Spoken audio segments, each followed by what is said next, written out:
mkurugenzi wa Shirika la Afya Duniani Kanda ya Afrika, Profesa Mohamed Yakub Janabi. Waheshimiwa wabunge, pamoja na kumpongeza sana kwa hatua hii ambayo ameifikia na kumtakia kila laheri, tutapata nafasi ya kumpongeza sawasawa atakapokuja hapa bungeni tutakapomtangaza kama ambavyo tumekuwa tukifanya hivyo huko nyuma.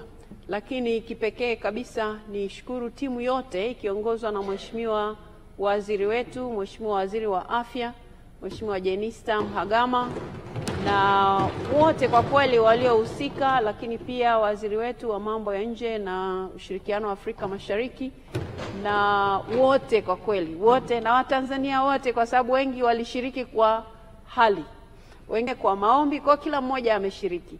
Lakini hawa viongozi nimewataja kwa sehemu tu ili tuone kwamba wote kwa kweli tumeshiriki Waksa Janabi kwenda kwenye kampeni kwenye nchi mbalimbali. Kwa hiyo hao nao tunawashukuru.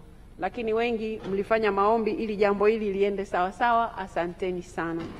Lakini sasa waheshimiwa wabunge, hapa nimemtaja Mheshimiwa Rais, na yeye tutumie fursa hii kama Watanzania kumshukuru sana kwa nguvu aliyoweka katika kuhakikisha kiti hiki kinarejea Tanzania kwa mara ya pili.